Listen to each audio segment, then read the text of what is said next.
때 되면 돌아오는 일정이라든지 이런 것들을 그 자리에 넣어놓고 일시를 체크해서 너무 긴 시간 동안 기회비용을 가져가지 않는 범위 내에서 종목에 대한 것들을 과거 내역에서 쭉 뽑아서 소팅을 하고 차트의 기준 필터를 넣고 정렬, 유동시가총액 필터 정렬, 재무제표, 재무에 대한 기준 좀 낮췄지만 그래도 극악한 종목이 들어오면 안 되기 때문에 체크, 그 다음 정보에 대한 부분을 체크해서 순위를 정렬, 그래서 종목군을 뽑아내고.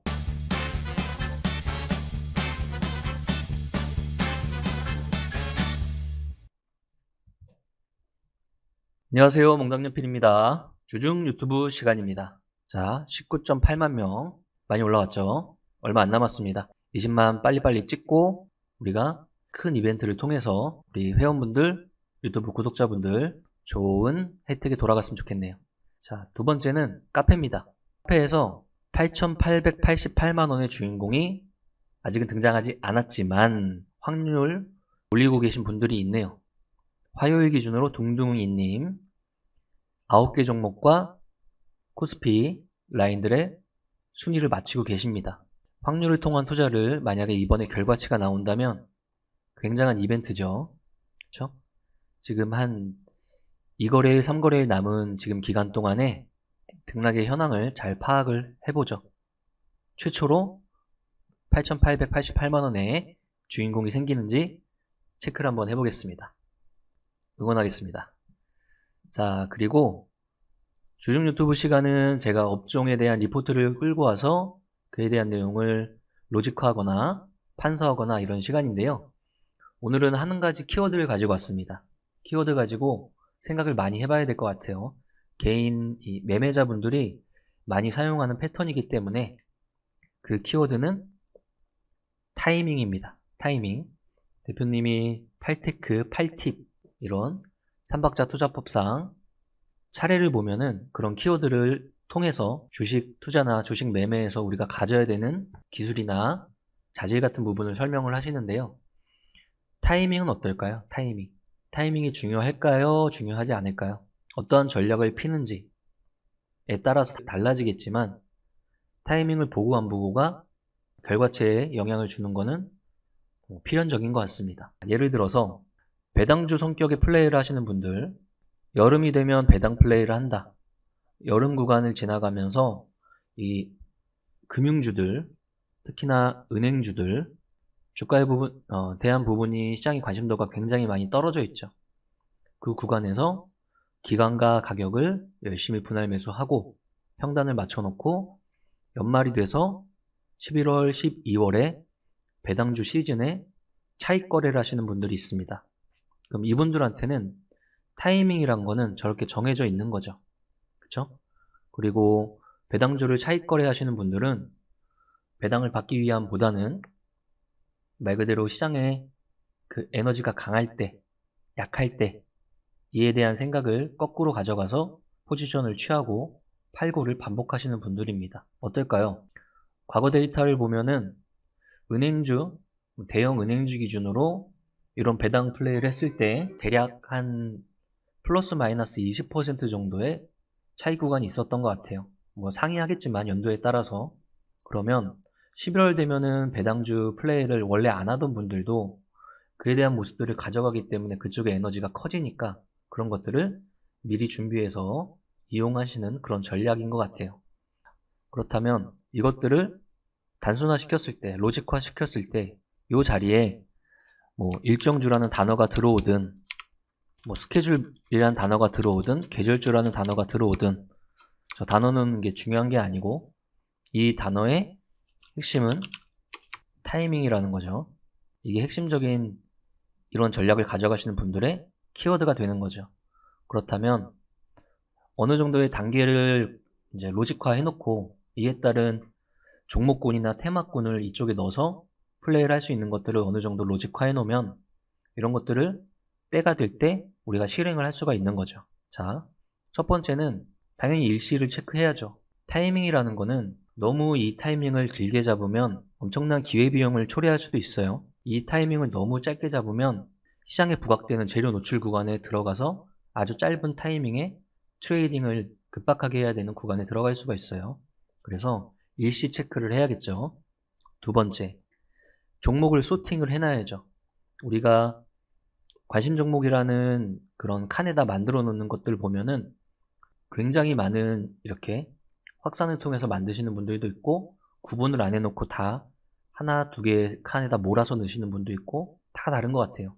그렇다면 이런 타이밍을 위주로 하는 매매 방법을 취할 때는 종목을, 그 단계에 맞는 종목을 소팅을 해놓고 그 원 자료를 단계에 따라서 계속 필터를 걸쳐서 마지막에 매매 관점의 종목군을 뽑아내야겠죠. 그렇죠? 그 다음은 기술적인 부분. 이런 타이밍을 가져가는 매매법을 취할 때 심리단이 깨질 수 있는 건 등락에 대한 부분이겠죠. 그거는 시간의 개념과 그리고 밴드에 대한 개념을 분할 매수라는 기술을 통해서 가져간다면 어느 정도 낮출 수 있는 것 같아요. 퉁퉁퉁 사는 습관을 가지신 분들은 그거는 꼭 고쳐야 될 것 같고요. 그러니까 분할 매수에 대한 습관을 어느 정도는 가지고 계셔야 됩니다. 그리고 각각의 HTS에는 이에 대한 기능들이 있어요. 그렇죠? 영문 기준으로 0319번인가요? 그런 HTS의 기능을 이용해서 평단을 맞춰갈 수 있겠죠. 그리고 4단계는 분할 매도 구간인데 재료의 노출과 전후로 한번 판단해 볼 수 있을 것 같아요. 재료에 대한 노출 구간을 그때 가면은 결과치에 따라서 사람의 심리가 왔다 갔다 하는 구간이 또 생길 수가 있죠. 만약에 이에 대한 매매 방식으로 내가 생각했던 결과치보다 많이 나왔을 때는 탐욕에 대한 부분이 내 머리를 잠식해 들어갈 거고요. 그게 아닐 때는 이제 실망에 대한 부분이 내 머리를 잠식하겠죠. 우리는 타이밍이라는 키워드를 가지고 전략을 짜서 했다면 매도 구간도 기계적으로 해야 되는 거예요. 우리가 매매를 하던 투자를 하던 심리에 대한 부분을 얼마나 우리가 잘 다스릴 수 있느냐에 따라서 나중에 들어가서 결과치가 많이 바뀌거든요. 그래서 최대한 로직화할 수 있다면, 테마단도 최대한 로직화할 수 있다면 열심히 이용을 하고 사용을 하고 그래야겠죠. 여름 관련주라는 이제 키워드를 한번 가져와 봤는데요. 지금이 이제 4월의 마지막 주를 향해 가고 있어요. 그렇죠? 그렇다면 우리가 초여름, 여름 구간이라고 치면은 5월의 말부터 한 8월 정도를 생각해 볼 수 있을 것 같아요. 그렇죠? 그러면 일시 체크는 그런 식으로 여기에서 이 타이밍 자리에 여름 관련주라는 키워드를 넣고 일시 체크를 해 두고요. 그 다음에 종목 소팅 단계죠. 이거는 과거의 경험치가 있으신 분들은 바로 나올 거고요. 아니신 분들은 열심히 검색해서 필터를 거치지 않은 1차 종목군에 대한 편집 작업을 시작해야겠죠. 뭐 이런 겁니다. 여름이라는 만약에 키워드를 넣었을 때 여러 가지 종목군이 나올 수 있잖아요. 이런 애들과 이런 애들은 우리가 여름 되면은 항상 나오는 키워드들, 폭염, 그래서 선풍기나 에어컨, 뭐 이런 라인들일 거고, 이런 애들은 우리 음식료, 식음료 관련주 애들일 거고, 이런 애들은 여름이니까 우리 화학 쪽에서 여름과 관련된 뭐 드라이 아이스나 이런 키워드일 것이고, 이런 애들은 폭염과 관련돼서 전력이 부족하고 뭐 블랙아웃이 되고 이러면서 스마트 그리드나 이런 키워드일 것이고요. 이런 식으로 종목군은 더 확대해서 추가적인 모습을 많이 가져갈 수 있을 거예요. 실제 해보라는 거죠. 매매를 하고 안 하고는 본인의 선택이고요. 이런 타이밍에 대한 부분을 한번 심각하게 한번 고려를 해보고 이에 대한 부분을 확대해서 다른 쪽에 접목을 한다면 내가 종목을 매매하거나 이럴 때 확률을 1% 이상 올릴 수 있을 거라고 생각합니다. 그래서 뭐 예를 들어서 이런 이야기를 했었으니까 오늘은 HTS 상에서 이런 종목군들의 현재 추이를 한번 체크를 해보고 이 단계를 어떻게 하는 건지 그 안에 단계를 밟아 나갈 때 어떤 움직임으로 가져가는지 한번 조금씩 빈칸을 채워보도록 하겠습니다. 일단 소테마 안에 여름 관련주를 키워드라고 놓고 종목군을 전체적으로 분리를 안 하고 쭉 넣어놨습니다. 그러면 우리는 세 가지 필터가 있어요. 차트에 대한 필터, 재무에 대한 필터, 그 다음에 정보에 대한 필터입니다. 그렇다면 여름 관련주는 재무에 대한 필터를 약간 기준치를 낮춰놓고 조금 더 바라보면 되겠죠? 그 다음 매매에 대한 생각, 투자에 대한 생각, 당연히 매매 쪽에 기준을 올려놓고 봐야 되는 테마겠죠. 그렇다면 첫 번째, 차트 필터 상에서 나는 배열 상태를 볼 거야 했을 때 시가총액 순서로 나열을 해놨는데요. 체크해보죠. 코웨이는 일단 완전 역배열 상태입니다. 하이트진로 완전 역배열 상태입니다. 롯데칠성 중장기는 돈 상태에서 단기 이평선만 61선과 121선 사이에 들어와 있네요. 그렇다면 이 위에 두 개 종목보다는 나아 보이고, 후성 완전 정배열 상태입니다. 그리고 이거는 여름 관련주의 테마단의 영향이 보다는 이쪽에 현재 사업, 화학과 2차전지 쪽의 소재 사업 부분에 영향을 많이 받고 있다고 생각할 수 있겠죠. 하지만 우리는 현재 차트 필터상으로만 걸러내니까 여기 올라오겠네요. 빙그레 완전 정배열 상태입니다. 이격도가 크게 벌어지지 않은 상태에서 움직이고 있네요. 이 정도 위치할 수 있겠네요. 파세코 완전 정배열 상태네요. 중장기들 돌았고 단기들이 꽈배기가 틀어져 있는 상태입니다. 들어갈 수 있겠네요. 위닉스 중장기가 방향성을 밑으로 가고 있고 단기가 그 밑에 가 있기 때문에 이쪽에 올라갈 차트 모습은 아니네요. 태경 케미칼 완전 정배열 상태고요. 그리고 최근에 땡땡 케미칼 라인들이 2차전지 소재 쪽의 에너지를 키워가면서 전체적인 에너지가 조금 강한 모습이긴 하네요. 우리는 현재 차트 필터로만 보고 있으니까 올라갈 수 있겠네요.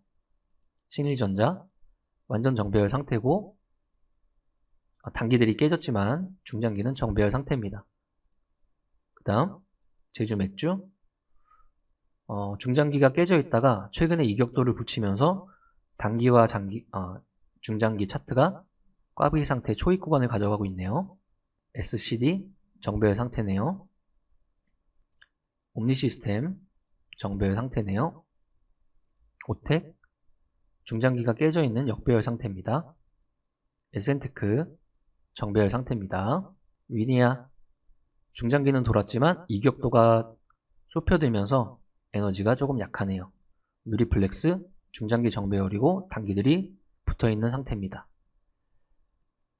INC 단기가 딱 붙어서 꽈배기 되어 있는 상태입니다. PNC테크 중장기 정배열 상태입니다.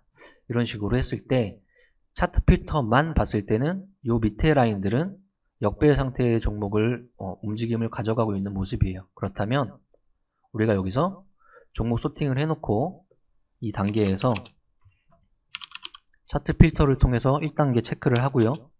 그럼 두 번째는 우리는 매매의 시선으로 보고 있기 때문에 시총 체크를 해줘야겠죠. 자, 이 정도의 순서를 보이고 있는데 우리가 조단위가 넘는 종목들에서 단기적인 탄력성을 우리가 바라보고 있다면 움직임이 둔탁할 수 있겠죠. 그렇다면 내가 지금 여름 관련주라는 소테마에서 변동성 구간을 리스크를 조금 키워서 바라본다면 이 위쪽에 있는 라인에서 상대적인 시가총액이 조금 더 작은 쪽에 포커싱을 할 것 같아요. 시장이나 사람들이. 그렇다면 후성과 롯데칠성을 조금 밑으로 내려보겠습니다. 그리고 이 윗단에 있는 종목군들에 대한 생각을 하고, 두 번째는 이거는 현재 시가총액이고 대주주 및 최대주주 지분에 대한 퍼센트는 시장에 나오지 않는다는 전제하에 실제 유동 시가총액 계산을 한번 해보시면 됩니다. 옴니 시스템이 최대주주가 얼마를 갖고 있고 그에 대한 퍼센트를 계산했을 때 이 자리에 유동 시가총액은 얼마다 했을 때 그에 대한 시가총액의 순서가 다시 한번 정렬이 되겠죠. 그쵸? 그리고 간단 재무제표를 통해서 이 안에서 그래도 너무 극악한 재무제표의 상태를 가지고 있는 종목군은 또 내려버리면 되겠죠. 그리고 각각의 종목군이 여름 관련주 어떠한 키워드로 움직이고 있는지 과거의 이력과 과거의 그 구간의 상승과 하락과 이런 것들을 한번 체크해 보면서 마지막에 종목군을 뽑아내서 그에 대한 내용을 어떻게 심리를 다스리기 위한 분할 매수 아니면 HTS 상의 기능을 이용해서 심리를 다스리면서 시간 개념으로 포지션을 천천히 취해 가는 거죠. 그리고 이에 대한 내용은 투자의 시선으로 보고 있지 않기 때문에 분할 매도에 대한 시점도 전후의 차이 이런 것들을 평균 매도에 대한 생각을 해야지 나는 고점에 팔겠다 뭐 이런 생각 가지지 말고 분할 매도를 통해서 상승률의 반 이상의 자리에서 결과치를 뽑아내면 되지 않을까 이렇게 생각을 해봅니다. 자, 정리해봅니다. 시장은 우리가 생각하는 것보다 거꾸로 로직들이 많이 잡힌다. 그런 것들은 타이밍을 생각하는 것이고, 타이밍을 생각했을 때 이 자리에 여러 가지 키워드들이 들어올 수 있는데, 그에 대한 키워드가 뭐 게임 신작에 대한 사전 예약부터 흥행 가능성이라든지, 생활 속의 주식 투자법에서 우리가 많이 사용하는 이런 이벤트라든지, 아니면 때 되면 돌아오는 일정이라든지, 이런 것들을 그 자리에 넣어놓고 일시를 체크해서 너무 긴 시간 동안 기회비용을 가져가지 않는 범위 내에서 종목에 대한 것들을 과거 내역에서 쭉 뽑아서 소팅을 하고, 차트의 기준 필터를 넣고 정렬, 유동시가총액 필터 정렬, 재무제표, 재무에 대한 기준 좀 낮췄지만 그래도 극악한 종목이 들어오면 안 되기 때문에 체크. 그 다음 정보에 대한 부분을 체크해서 순위를 정렬. 그래서 종목군을 뽑아내고, 사 들어가는 동안에 사람의 심리가 다들 다르겠지만 약하신 분들은 이런 기능을 이용해서 평단가를 잘 맞춰가고, 그 다음 일정에 대한 부분이 노출되는 시즌이 돌아온다면 맨 위에 대한 부분, 맨 아래에 대한 부분, 그런 부분보다 평균에 대한 부분을 고려를 하면서 이 스케줄을 맞춰가는 이런 연습을 한번 해보자. 그래서 연습 문제로 여름이라는 키워드를 가지고 이런 종목군 같은 것들을 소팅하는 거를 숙제로 한번 내보겠습니다. 이 자리에는 여름이 아니고 다른 종목이 다 들어가도 상관없고, 대신 확률을 높이는 게임을 해야 되기 때문에 그에 대한 로직들을 조금 지켜가면서 이런 종목군들을 하나씩 정렬해가면서, 그쵸? 연습 문제로. 이게 만약에 현재 7월이었다면 이런 이야기를 하는 게 의미가 없겠죠. 그쵸? 만약에 지금이 11월이었다면 국민은행이나 신한지주를 이야기하는 건 의미가 없을 거예요. 그쵸? 그런 내용에 대한 부분을 잘 고려를 하시면서 이런 연습도 같이 한번 해보시길 바랍니다. 자, 아마 지금 1000단위로 카운팅이 되기 때문에 조금 있으면 19.9가 딱 찍힐 것 같은데, 20만을 빨리 돌파하고 시장에 실질적인 우리가 매매자 투자자로서 시장의 데이터로 행동하는 사람들로서 결과치가 잘 나오길 바라고, 둥둥이 님도 열심히 응원하도록 하겠습니다. 주중 유튜브는 오늘 이런 식으로 업종에 대한 리포트보다 타이밍에 대한 키워드를 한번 가지고 와서 이야기를 해봤습니다. 이에 대한 내용을 주말에 한번 천천히 고려를 한번 해보시고 연습 문제도 열심히 풀어보시고, 다음에 또 주중 시간에 또 다른 업종에 대한 리포트나 또 다른 내용들 가지고 다시 찾아뵙겠습니다. 이번 주도 화이팅입니다.